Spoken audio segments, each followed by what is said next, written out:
Welcome to Hunter vision news. నా పేరు సుధా. బులెటిన్ల ముందుగా హెడ్లైన్స్. కాకినాడలో అసన్ తుఫాన్ ఉధృతి, ప్రజలందరూ అప్రమత్తంగా ఉండాలని సూచించిన పోలీస్ అధికారులు. మాజీ మంత్రి నారాయణ అరెస్టు కక్ష సాధింపు చర్య, ఆరోపించిన టీడీపీ నేతలు.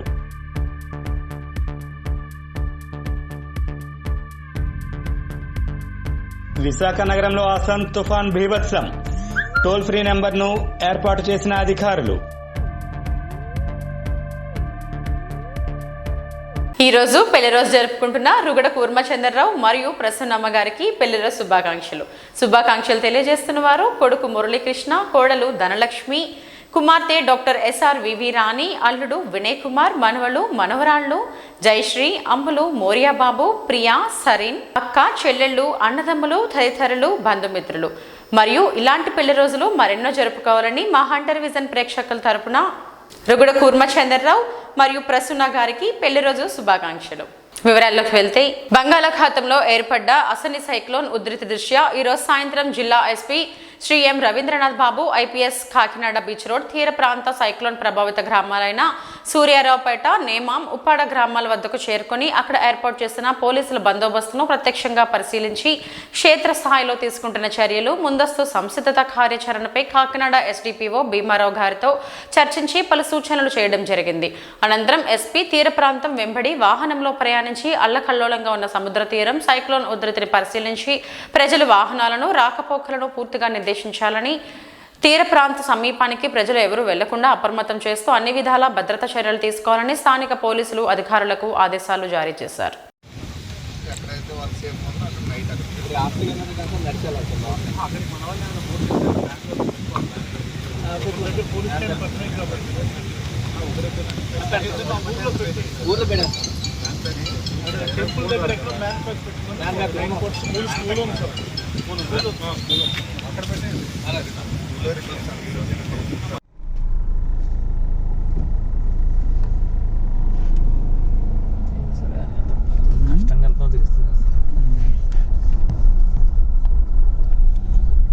బీచ్ రోడ్డులో దుస్థితి, నేమా నుండి ఉప్పాడ వైపు ఆల్రెడీ పోలీస్ ట్రాఫిక్ డైవర్షన్ నిర్ణయం చేయడం జరుగుతుంది.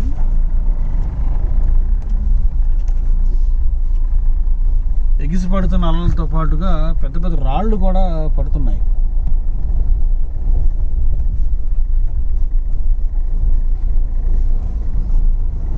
జిల్లా ఎస్పీ గారు ఈ సమయంలో ఇటు రావడం it's a great thing to review the arrangements.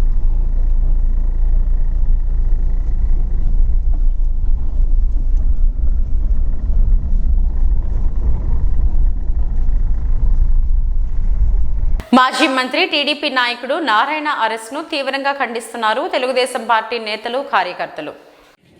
Narayana గారిని మాజీ మంత్రి మున్సిపల్ అడ్మినిస్ట్రేషన్ మరియు అర్బన్ డెవలప్మెంట్ నారాయణ గారు తన కేటాయించిన శాఖను ఎంతో సమర్థవంతంగా చేసి మరి అమరావతి రాజధానిని తీసుకురావడం కోసం నార్మన్ పోస్టర్ అనే జర్మనీ సంస్థ ద్వారా డిజైన్ చేయించి, ఎంతో అద్భుతమైన డిజైన్ చేయించి మరి సింగపూర్ సంస్థ ద్వారా దాన్ని కన్స్ట్రక్షన్ చేయడానికి ఒప్పించి ఎంతో అద్భుతంగా మరి అమరావతిని ఆంధ్రులకు అందించాలని కష్టపడిన వ్యక్తి.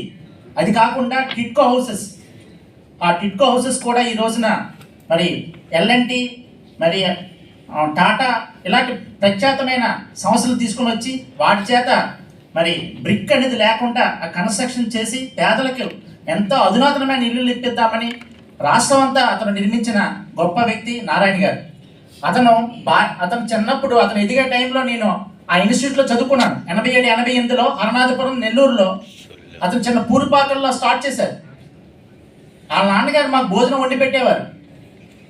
పక్కన చిన్న చిన్న ఇల్లు అద్దె తీసుకొని అందులో ఉండేవాళ్ళం. అతను ఎంతో విజన్ ఉన్న వ్యక్తి. అతను కోరా ఇన్స్టిట్యూట్లోను అతను మ్యాథమెటిక్స్ లెక్చరర్గా చేస్తూ అతనే సొంతంగా పెట్టాలని అతను నారాయణ ఇన్స్టిట్యూట్ని హరనాథపురంలో మొదలుపెట్టారు. అది మొదలుపెట్టినప్పుడు రాష్ట్ర వ్యాప్తంగా ఉండే అత్యుత్తమైన లెక్చరర్స్ అందరిని తీసుకుని వచ్చి వారి చేత నోట్స్ రాయించి మరి ఆ నోట్స్నే ఈ రోజుకి కూడా మరి ఇంత దేశం అంతా ఆ ఇన్స్టిట్యూట్లు పెట్టడానికి ప్రధాన కారణం అప్పటి ప్రధానంగా తయారు చేసిన నోట్స్ అవి. అంత గొప్ప వ్యక్తి అతను ఏ పనైనా ఖచ్చితంగా చేసేవారు. అతని టైంలో ఎన్నో ఉద్యోగాలు అవుట్ సోర్సింగ్లో వాటిలో ఎటువంటి రికమెండేషన్స్ ఉండేవి కాదు. ఈవెన్ గంటా శ్రీనివాసరావు గారు చెప్పినా సరే ఉద్యోగం ఇచ్చేవారు కాదు. అతను అంత మెరిట్ అనేవారు, అంత నిజాయితీ గల వ్యక్తి. అలాంటి వ్యక్తిని నువ్వు ఎందులోనూ చేయలేక, ఈ 3 సంవత్సరాలు ఏమీ చేయలేక, మరి outer ring road, inner ring road, regional ring రోడ్లని 3 రింగ్ రోడ్లని స్థాపించారు. అతను పెట్టారు అమరావతిలో. ఆ 3 రింగ్ రోడ్లు మనకి హైదరాబాద్లో తీసుకుంటే ఇప్పుడు రీజనల్ రింగ్ రోడ్ వచ్చింది. Inner ring road, outer ring road, ఇప్పుడు రీజనల్ రింగ్ రోడ్ని ఇప్పుడు హైదరాబాద్లో స్టార్ట్ చేస్తున్నారు. అతను ముందుగానే అమరావతిలో దాన్ని పెట్టడం జరిగింది.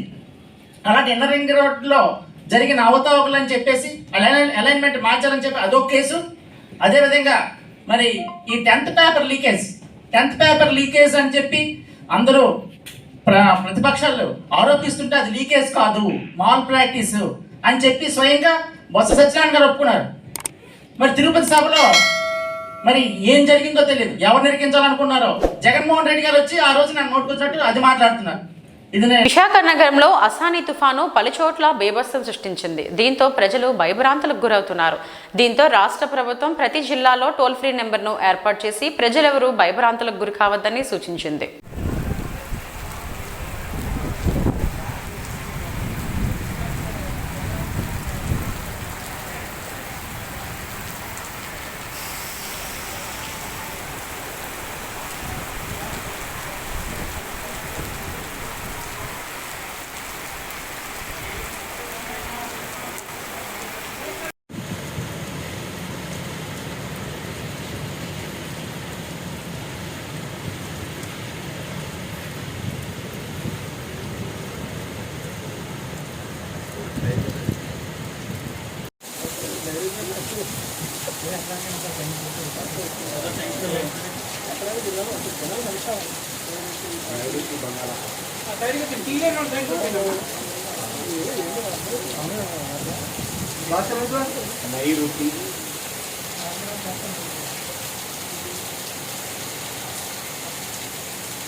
నిజామాబాద్ జిల్లా దర్పల్లి మండలంలోని వివిధ గ్రామాలకు చెందిన 29 మందికి కళ్యాణ లక్ష్మి షాదీ ముబారక్ చెక్కులను లబ్ధిదారులకు ఒక్కొక్కరికి 116 చొప్పున 29,03,364 రూపాయలు విలువగల చెక్కులు జిల్లా యువ నాయకులు, జిల్లా పరిషత్ ఆర్థిక మరియు ప్రణాళిక సభ్యులు దర్పల్లి జెడ్పీటీసీ బాజిరెడ్డి జగన్ పంపిణీ చేశారు.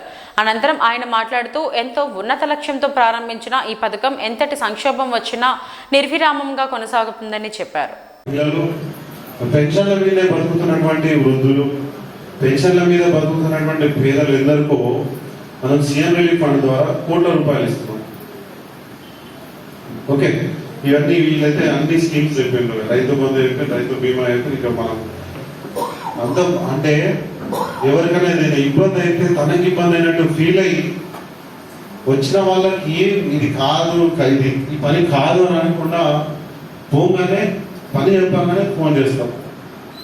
కొంతమంది ఉంటారు లీడర్ల దగ్గర పోతే ఇప్పుడు ఉంటాడో లేడో, ఇవాళ వచ్చిండో లేదో, 2 రోజులు ఆగి ఫోన్ చేద్దాం, నువ్వు 2 రోజులు ఆగిరా అంటే లీడర్లకు ఎట్లుంటే చుట్టూ మనుషులను పెట్టుకొని అందరికి చూపెట్టాలా, నా ఎన్ని మంది ఉన్నారని చెప్పి యాక్టింగ్ చేస్తుంటారు. సో ఆ నటన మనం ఏమైనా ఆలోచించి చేస్తాం. కొన్ని ఇబ్బందులు వచ్చినాయి. ఇప్పుడు వడ్లు మనం పండిస్తున్నాం, ప్రకృతి మీద ఆధారపడి మనము అంటే వ్యవసాయం అనేది జరుగుతుంది.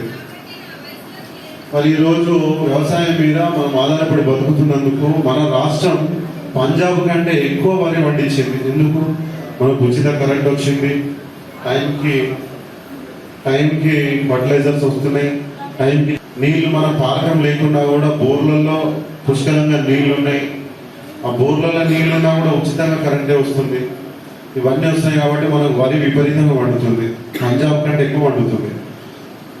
పంజాబ్లో డ్రగ్స్కి అలవాటు అయిపోయి యువత మొత్తం ఖరాబ్ అయిపోతుంది. మొన్న నేను ఢిల్లీ పోయినప్పుడు మా ఉండే సిక్కులు ఆయన ఏమంటాడు, ఒక ప్లేస్కి తీసుకెళ్ళి చూపించాడు. అది కన్నడ ఎంబసీ. ప్రతి నెల 50,000 మంది వెళ్తారంట యువకులు. ఎక్కడికి? కెనడాకి పోతారు. Canada, UK. ఆడ ఉండరు వాళ్ళు, ఆడ ఉండరు. వ్యవసాయం చేసినంత పెద్ద మనుషులే. ఇక్కడ మన తెలంగాణలో ఎంతమంది యువకులు ఉన్నారు, ఎంతమంది ఎక్కడ చూసినా మన సారు. ఈ రోజు నిజామాబాద్ నగరంలోని జిల్లా కేంద్రంలోని ఆర్టీసీ ప్రధాన బస్టాండ్లో నగర శాసనసభ్యులు బీగాల గణేష్ గుప్తాతో సిటీ బస్సులను ఈ రోజు ఆర్టీసీ సంస్థ ఆధ్వర్యంలో ఆర్టీసీ కార్పొరేషన్ చైర్మన్, నిజామాబాద్ గ్రామీణ నియోజకవర్గ శాసనసభ్యులు బాజిరెడ్డి గోవర్ధన్ సిటీ బస్సులను ప్రారంభించారు. ఈ సందర్భంగా తెలంగాణ రాష్ట్ర ఆర్టీసీ కార్పొరేషన్ చైర్మన్, నిజామాబాద్ గ్రామీణ నియోజకవర్గ శాసనసభ్యులు బాజిరెడ్డి గోవర్ధన్ మాట్లాడుతూ నిజామాబాద్ నగర ప్రజలందరికీ సిటీ బస్సులను ప్రారంభించిన సందర్భంగా ఆయన శుభాకాంక్షలు తెలియజేశారు. బాగా ఆలోచించి కూర్చొని మాట్లాడుతున్నాం మేము. ఈ బస్ స్టాండ్ చాలా ఇబ్బందిగా ఉంది. ఓన్లీ 3 acres 3 ఎకరాలు మాత్రం ఉంది. బస్సులు చాలా ఉన్నాయి. ఇతర జిల్లాల నుంచి వస్తే బస్సులు ఇతర ప్రాంతాలకు వెళ్తే ఇక్కడ నుంచి చాలా కంజెస్ట్గా ఉంది. మరి ఎక్కడైతే బాగుంటుందనే ఆలోచనతో కూర్చొని అధికారులు మేము కూర్చొని ఒక నిర్ణయానికి వచ్చినాం. కానీ అది ముఖ్యమంత్రి గారి యొక్క మరి ఆశీర్వాదం కావాలి దానికి. ఇది 3 acres ఉంటే అది 5.5 acres ఉంది. మా రైల్వే స్టేషన్ పక్కన R&B building, irrigation building, municipality guest house అవన్నీ కలుపుకొని సర్వే చేస్తే 5.5 ఎకరాలు వచ్చింది. కాబట్టి దీన్ని ఇట్లా ఉంచి అది తీసుకొని దానిలో గౌరవ ముఖ్యమంత్రి గారి యొక్క వారికి రిక్వెస్ట్ చేసి బస్ స్టాండ్ నిర్మాణం కోసం నిధులు వారు ఇస్తే ఆ నిర్మాణం అయిన తర్వాత దీన్ని గాంధీ మన మెడికల్ కాలేజ్ ఇచ్చారు ఏర్పాటు అనుకున్నాం. మేము ఆలోచన తప్పకుండా సక్సెస్ అవుతుందని మనం చేస్తున్నాం. ఎందుకంటే అది నా పీరియడ్లో అయితే బాగుంటుంది, చైర్మన్ గారు ఉన్నప్పుడు కొత్త బస్ స్టేషన్ అయిందనే నమ్మకం ఉంటుంది. కాబట్టి అది చేయాలనే ఆలోచన మాకు ఉంది. మేమిద్దరం తప్పకుండా గౌరవ ముఖ్యమంత్రి దగ్గరికి వెళ్ళి రిక్వెస్ట్ చేస్తాం. మా మాట కాదనే నమ్మకం నాకు ఉంది. కాబట్టి తప్పకుండా ఏదేమైనా ప్రజలకు విజ్ఞప్తి చేస్తున్నా, ఆర్టీసీలో ప్రయాణం సురక్షితం. మీరు ఆటోలో వరంబడి అడుగుతున్న వాళ్ళని కదలలేదు. వాళ్ళు కూడా 5-6 ప్రయాణం చేస్తున్నారు. ఒక ఆటో తీస్తే 20 మంది 30 మంది ఆర్టీసీ బస్సులో పట్టే మంది అందరూ ఆటోలో పడుతున్నారు. ఇది కరెక్ట్ పద్ధతి కాదు. దానిలో సురక్షితం కాదు ప్రయాణం. కాబట్టి ప్రయాణం చేయండి, ఆర్టీసీని ఆదరించండి. తప్పకుండా మరిన్ని కొత్త సేవలు మీకు అందించి ఏర్పాటు చేస్తున్నాం. తూర్పుగోదావరి జిల్లాలో నూతనంగా విలీనమైన కొవ్వూరు రూరల్ పోలీస్ స్టేషన్ను మరియు సర్కిల్ ఆఫీసును ఆకస్మికంగా సందర్శించిన జిల్లా ఎస్పీ ఐశ్వర్య రస్తోగి మంగళవారం తూర్పుగోదావరి జిల్లాలో SP Aishwarya Rastogi Kovvur rural police station భౌగోళిక పరిస్థితులను స్వయంగా తెలుసుకునేందుకు ఆకస్మికంగా పోలీస్ స్టేషన్ పరిధిని పరిశీలించి అనంతరం కొవ్వూరు సర్కిల్ ఆఫీస్ పోలీస్ స్టేషన్ను సందర్శించి స్టేషన్ పనితీరు, విజిబుల్ పోలీసింగ్, పిటిషన్ మేనేజ్మెంట్, గత కొన్ని సంవత్సరాలుగా ఇక్కడ జరిగిన క్రైమ్ ప్యాటర్న్, ఆస్తి నేరాలు, శారీరక దాడులు, నేరాలపై నాటుసారా నిర్మూలన మరియు ఇతర అంశాలపై కొవ్వూరు ఎస్డిపిఓ బి శ్రీకాంత్ మరియు సిఐ వైవి రమణతో చర్చించారు. ఈ తనిఖీలో ఎస్పీ పోలీస్ స్టేషన్ పరిసరాలు, station reception counter, help desk, recording గది, కంప్యూటర్ రూమ్లను పరిశీలించి స్టేషన్కు వచ్చు ఫిర్యాదుదారులతో గౌరవంగా వ్యవహరించాలని, డైల్ 100 కాల్స్పై సిబ్బంది వెంటనే స్పందించాలని, అలసత్వం వహించరాదని సిబ్బందికి సూచించారు.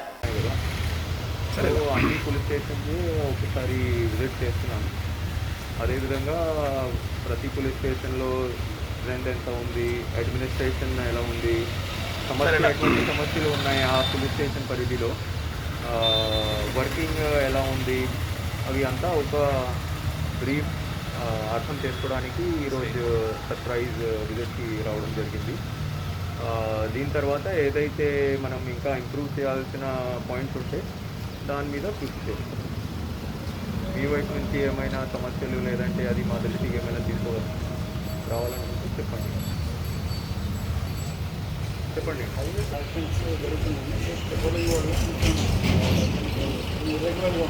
ఓకే,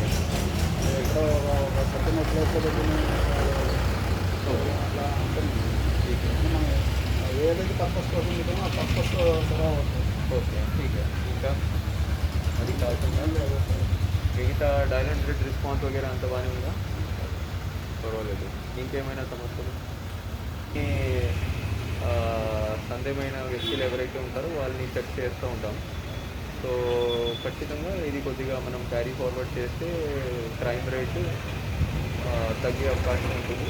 తర్వాత స్పెసిఫిక్గా ఇంకా స్టేషన్ బై స్టేషన్ ఏదైతే స్ట్రాటజీ అవసరం ఉంటుందో అది కూడా మనం డిజైన్ చేస్తాం.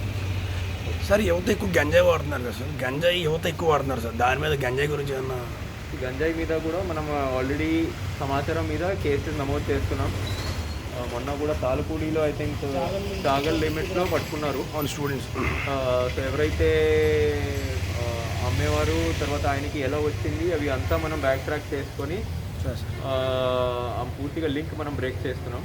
అదేవిధంగా ప్రజల దృష్టిలో లేదంటే మీడియా మిత్రులకి ఏమైనా సమాచారం ఉంటే దయచేసి లోకల్ పిఎస్ నుంచి వస్తుంది సార్, మొత్తం వచ్చేదంతా రాజమండ్రి నుంచి వస్తుంది.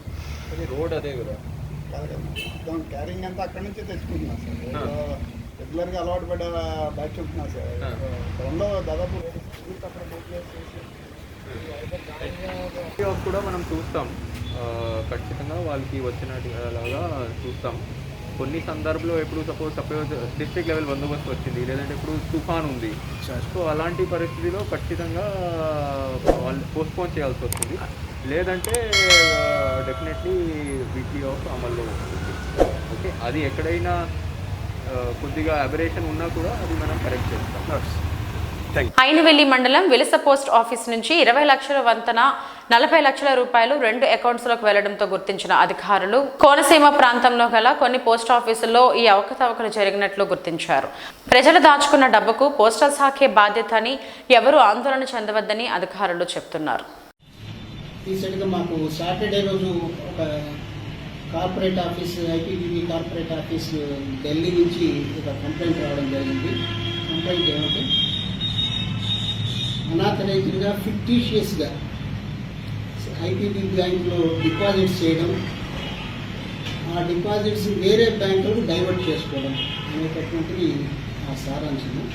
ఎవరు చేస్తున్నారు ఏమి అనేది పూర్తి వివరాలు ఇంకా మాకు కొంత డీటెయిల్స్ మాత్రమే వచ్చాయి. వాటి మీద మేము ఇన్వెస్టిగేట్ చేస్తున్నాము. ఏ బ్యాంక్స్లో డిపాజిట్ అవుతున్నాయో ఆ బ్యాంక్స్ను అప్రోచ్ అయ్యి ఆ అకౌంట్స్కి సంబంధించినటువంటి అమౌంట్స్ ఏదైనా ఉంటే ఫ్రీజ్ చేయమని ఫస్ట్ రిప్రజెంట్ చేయడం జరిగింది. నిన్న అమలాపురంలో ఒకటి జరిగింది, ముమ్మడివరంలో ఒకటి, అదేవిధంగా రామచంద్రాపురంలో కూడా మేము 2 బ్యాంక్స్లో అప్రోచ్ అయినాం. ఇమీడియట్గా యాక్షన్ తీసుకున్నాం. దాని మీద ఎవరు కల్ప్రిట్ అనేది ఇంకా ఇన్వెస్టిగేషన్ పూర్తి ఫైనల్ స్టేజ్ కాదు. ఎందుకంటే 2 రోజులే మేము మొదలైంది. దీంట్లో సైబర్ టైప్ క్రైమ్ అన్నమాట. ఇది కొంచెం హైలీ టెక్నాలజీతో ఉపయోగించుకొని మన డిపార్ట్మెంట్ అఫీషియల్స్ కూడా ఉండి ఉంటారు దీంట్లో. ఫైనల్గా చెప్పేటప్పటికి అది కొంచెం ఎంక్వైరీ అయిన తర్వాత కానీ ఎగ్జాక్ట్గా నేమ్స్ తెలియదు. అదేవిధంగా వాళ్ళకి సంబంధించినటువంటి ప్రాపర్టీస్ ఏదైనా ఉంటే కూడా కన్సర్న్ రెవెన్యూ అథారిటీస్కి చెప్పి ఫ్రీజ్ చేయమని చెప్తున్నాం. ఫస్ట్ ఇమీడియట్గా మా అఫీషియల్స్ పంపించి ఎలా జరిగింది అనేది కూడా ఎంక్వైరీ చేస్తున్నాం మా ఇన్స్పెక్టర్ ద్వారా. ఎందుకు అబ్జర్వ్ చేయలేకపోయినారు పోస్ట్ ఆఫీస్లో ఇది ఇమీడియట్గా అనేటటువంటి పాయింట్ మీరు కూడా ఇన్వెస్టిగేట్ చేస్తున్నాం. బట్ పబ్లిక్కి సంబంధించినటువంటి ఎటువంటి డిపాజిట్స్ కూడా ఏ విధంగా గోల్మాల్ చేయడం కానీ జరగలేదు. అది మనీ ఎంత మేర మన నిధులు గోల్మాల్ ఇక్కడ దాకా మాకు ఉన్న ఇన్ఫర్మేషన్ ప్రకారం దగ్గర దగ్గర 1 కోటి రూపాయల వరకు ఆ విధంగా గవర్నమెంట్ అకౌంట్ నుంచి బ్యాంకులకు వెళ్ళిపోతుంది. అంతేగాని పబ్లిక్ సొమ్ము కాదు. సో స్టార్టింగ్ హై లెవెల్లో ఇన్వెస్టిగేషన్ ఇవ్వడం జరుగుతుంది. చిన్న అమౌంట్ కాదు కాబట్టి మా post master general Visakhapatnam region గారు కాంపిటెంట్ అథారిటీ పొజిషన్ వారికి ఆల్రెడీ మేము మండే రోజే రెఫర్ చేయడం జరిగింది. పర్సనల్ అకౌంట్స్ అవి మేము తర్వాత మీ ఐడి నుంచి వెళ్ళాడు కదండి, మీ ఐడి పాస్వర్డ్ ఐడి నుంచి అది పర్పస్ డిఫరెంట్. అది ఓన్లీ పేమెంట్ అంటే మీ పోస్ట్ ఆఫీస్లో డిపాజిట్ అవుతుంది ఒక అమౌంట్, ఒక 100 రూపాయలు డిపాజిట్ అయితే పేమెంట్ కూడా 100 రూపాయలు ఉంటేనే అకౌంట్ ట్యాలీ. సో ఈ అకౌంట్ అడ్జస్ట్ కావడం పేమెంట్ కావడానికి ఒక జిఎల్ కోడ్స్ వాడుకొని కొడుతున్నారు హై లెవెల్. సో ఈ యాక్చువల్గా డిపాజిట్ తెలంగాణ మాల మహానాడు ఆధ్వర్యంలో మాల మహానాడు వ్యవస్థాపక అధ్యక్షుడు స్వర్గీయ పివి రావు గారి 73వ జయంతి సందర్భంగా ఆయన చిత్రపటానికి పూలమాలలు వేసి జ్యోతి ప్రజ్వలన చేసి ఘనంగా నివాళులర్పించారు. ఈ సందర్భంగా రాష్ట్ర అధ్యక్షుడు మంత్రి నరసింహయ్య మాట్లాడుతూ దళితుల హక్కుల కోసం, దళితుల ఐక్యత కోసం, ఎస్సీ వర్గీకరణ వ్యతిరేకంగా మాల మహానాడును స్థాపించి భారతదేశ అత్యున్నత న్యాయస్థానం సుప్రీంకోర్టు ద్వారా ఎస్సీ వర్గీకరణ చెల్లదని తేల్చి చెప్పిన మహానుభావుడు స్వర్గీయ పివి రావు అని కొనియాడారు. మాలల ఆరాధ్య దైవం మాలమానాడు వ్యవస్థాపక అధ్యక్షులు పోతుల విఘ్నేశ్వరరావు గారి 73వ జయంతి సందర్భంగా తెలంగాణ మాలమానాడు ఆధ్వర్యంలో ఆ మహనీయుని చిత్రపటానికి పూలమాలలేసి జ్యోతి ప్రజ్వలన చేసి ఘనంగా నివాళులర్పించడం జరిగింది. స్వర్గీయ పివి రావు గారు దళితుల ఐక్యత కోసం, స్వార్థ ప్రయోజనాల కోసం దళితులను విచ్ఛిన్నం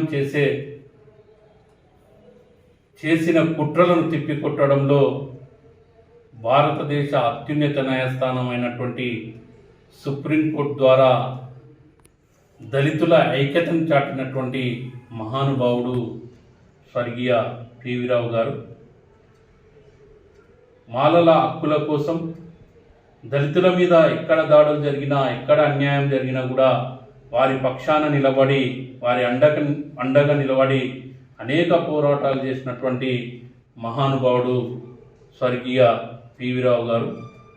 అంతేకాకుండా తన ఉద్యోగాన్ని, ఉన్నతమైన ఉద్యోగాన్ని కూడా త్యాగం చేసి, తన కుటుంబాన్ని త్యాగం చేసి, అయిన తుది శ్వాస వరకు కూడా దళితుల ఐక్యత కోసం పోరాటం చేసి ఆయన తుది శ్వాస విడిచిండ్రు.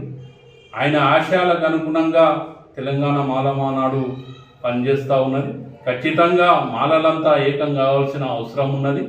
ఎందుకంటే ఈరోజు అనేక రాజకీయ పార్టీలు ఈరోజు దళితుల మధ్య చిచ్చు పెట్టే ప్రయత్నం మరీ చేస్తూ ఉన్నాయి. దీన్ని తిప్పికొట్టాలంటే మాలలంతా ఏకం కావాల్సిన అవసరం ఉన్నది. ఆయన యొక్క ఆశయాలకు అనుగుణంగా మనం అందరం కూడా పనిచేయాల్సిన అవసరం ఉన్నది.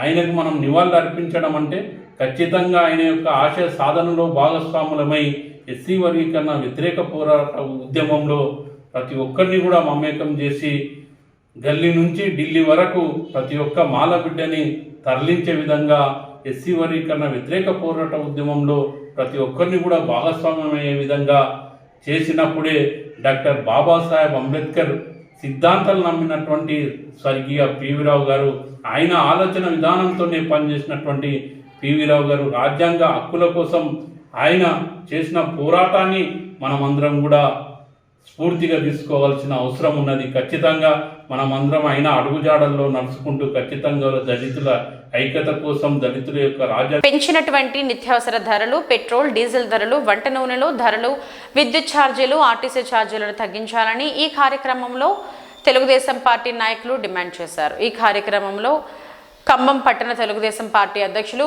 ఓ Madhavamurthy, Ongole parliament minority cell ప్రధాన కార్యదర్శి Anil Ahmed, Dada NTR Ghouse, Thota Srinu, junior Ghouse, Ismail, Ibrahim, Anwar Jilani, B Ramana, Arepalli Mallikarjun, Ravikumar, T Krishna, Murali Nayab, Khader Basha, Ibrahim, Siddareddy senior నాయకులు, అన్వర్ తదితరులు పాల్గొన్నారు. ఈరోజు నిర్వహించడం జరుగుతూ ఉంది.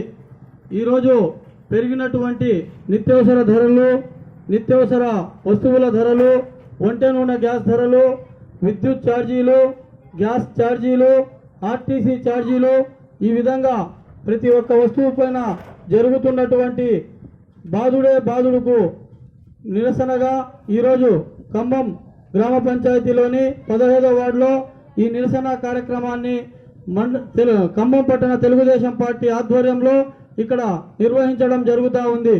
పెంచినటువంటి గ్యాస్ ధరలను, పెంచినటువంటి విద్యుత్ ఛార్జీలను, పెంచినటువంటి విద్యుత్ ఛార్జీలను, పెంచినటువంటి గ్యాస్ ధరలను, పెంచినటువంటి సరుకుల ధరలను, పెంచినటువంటి వంట నూనె ధరలను, పెంచినటువంటి వంట నూనె ధరలను, పెట్రోల్ డీజిల్ ధరలను, పెట్రోల్ డీజిల్ ధరలను, పెట్రోల్ డీజిల్ ధరలను, ఆర్టీసీ ఛార్జీలను, ఆర్టీసీ ఛార్జీలను, ఆర్టీసీ ఛార్జీలను, పెట్రోల్ గ్యాస్ ధరలను, పెట్రోల్ గ్యాస్ ధరలను, నిత్యావసర సరుకుల ధరలను, నిత్యావసర సరుకుల ధరలను, వంట నూనె గ్యాస్ ధరలను, వంట నూనె గ్యాస్ ధరలను, సరుకుల ధరలను, ఆర్టీసీ ఛార్జీలను, ఆర్టీసీ ఛార్జీలను బహుజన రాజ్యాధికార యాత్ర 50వ రోజు సత్తుపల్లికి చేరుకుంది. దానిలో భాగంగా తెలంగాణ బహుజన ముద్దుబిడ్డ ఆర్ఎస్పీ తెలంగాణ బీఎస్పీ రాష్ట్ర కోఆర్డినేటర్ ఆర్ఎస్ ప్రవీణ్ కుమార్ సత్తుపల్లిలో బీఎస్పీ ప్యాలెస్ ఆవిష్కరించి సత్తుపల్లి బహుజన బిడ్డలను ఉద్దేశించి మాట్లాడడం జరిగింది. రాబోయే రోజుల్లో సత్తుపల్లి బహుజన సమాజ్ పార్టీకి కీలక నియోజకవర్గం అవుతుందని, దానిలో భాగంగా ప్రతి ఒక్క కార్యకర్త కృషి చేయాలని చెప్పడం జరిగింది. అదేవిధంగా తెలంగాణ రాష్ట్రం కోసం 98% బహుజన కులాల వారు పోరాడి తెచ్చుకున్నది బహుజనులు పాలించేది మనువాద పార్టీలు అని రాబోయే రోజుల్లో ప్రగతి భవన్లోకి అడుగు పెడతారని హెచ్చరించడం జరిగింది. ఈ కార్యక్రమంలో నియోజకవర్గ బహుజనులు పెద్ద సంఖ్యలో పాల్గొని సంఘీభావం తెలపడం జరిగింది. మన బిడ్డల త్యాగం వల్ల వచ్చిన తెలంగాణ ఈరోజు వాళ్ళు సుఖాలు అనుభవిస్తున్నారు. వాళ్ళే ప్రాజెక్టులు కట్టుకుంటున్నారు, వాళ్ళ పొలాల కోసం ప్రాజెక్టులు కట్టుకుంటున్నారు. మనను మాత్రం నిర్వాసితం చేసి నాసిరక విల్లలో పెట్టిండ్రు. ఎక్కడ చూడు డబుల్ బెడ్రూమ్ ఇండ్లు పూర్తి కాలేదు మిత్రులారా. ఎక్కడ చూడు నాసిరకం కట్టడాలు. అవి కట్టినా మరి వాళ్ళకి అలాట్ చేయడం లేదు. ఎంత దుర్మార్గమైన ప్రభుత్వం మీరు ఒకసారి ఆలోచించండి. ఇంతకు ముందే కాకర్లపల్లి గ్రామం పోవడం జరిగింది. కాకర్లపల్లి గ్రామంలో మరి మిషన్ భగీరథ కింద వచ్చిన నల్లల్లో ఒక్క నీటి చుక్క కూడా రాలేదు. కానీ దానికోసం 36,000 కోట్ల రూపాయలు ఖర్చు పెట్టిన మిత్రులారా. ఎవరి డబ్బులవి? ఈరోజు కేసీఆర్ ను గల్లబట్టి ఆ 36,000 కోట్ల రూపాయలు తీసుకొచ్చి అవన్నీ పేదలకు ఇచ్చి వాళ్ళ జీవితాలు బాగు చేయాల్సిన అవసరం ఉంది మిత్రులారా. ఈరోజు మన బిడ్డలు చదువుతున్న స్కూళ్ళు అత్యంత దయనీయమైన పరిస్థితిలో ఉన్నాయి. మరి కనీసం పుస్తకాలు లేవు, నోట్బుక్లు కూడా లేవు. పిల్లలకు చదువు సరిగా సాగడం లేదు. మరి స్కూళ్ళు శిథిలావస్థలో ఉన్నాయి. విద్యా వాలంటీర్లు ఎవరు లేరు. పిల్లలకు చదువు చెప్పే నాదుడు లేడు. ఈరోజు మీ పిల్లలేమో కార్పొరేట్ స్కూళ్ళలో చదువుకోవాలి, మీ పిల్లలు ఏసీ రూమ్లలో కూర్చొని చదువుకోవాలి. మా 99% ఉన్న బహుజన బిడ్డలు మరి పాడుపడ్డ ప్రభుత్వ పాఠశాలలో చదువుకోవాలి. నై చలేగా. కష్టాలు కన్నీళ్లు మాకు, కాంట్రాక్ట్లు కమిషన్లు మీకు. నై చలేగా. మిత్రులారా, ఏ గ్రామం పోయినా గ్రామంలో పేద వాళ్ళందరూ కూడా మరి తరతరాలుగా కూలి పనే చేస్తున్నారు. తరతరాలుగా మరి కన్నీటి కథలే, తరతరాలుగా ఎండకెండుతున్నారు, వానకు నాడుతున్నారు. అతి చిన్న వయసులోనే చచ్చిపోతున్నారు మిత్రులారా. ఈరోజు నేను ఇదే ప్రభుత్వాన్ని అడుగుతున్నా, కేంద్రంలో ఉండే బీజేపీని అడుగుతున్నా, రాష్ట్రంలో ఉండే టీఆర్ఎస్ అడుగుతున్నా, మీకు దమ్ము ఉంటే ఈరోజు మీ బంగ్లాను వదిలి, మీ ప్రగతి భవన్ వదిలి, మీ ఏసీ రూమ్లు వదిలి దమ్ముంటే ఈరోజు వచ్చి సత్తుపల్లిలో ఉండే నూతనకల్ గ్రామానికి రండి. మీకు దమ్ముంటే ఈ గ్రామాలకు రండి, వచ్చి చూడండి పేద ప్రజలు ఎంత దీనమైన స్థితిలో బతుకుతున్నారు. వాళ్ళ బాధలు తెలుసుకోవడానికి అర్థం చేసుకోండి. కానీ మీకు దమ్ము లేదు. ఈ వార్తలు ఇంతకు సమాప్తం. తిరిగి తాజా బులెటిన్లో మళ్ళీ కలుద్దాం. అంతవరకు సెలవు. నమస్కారం.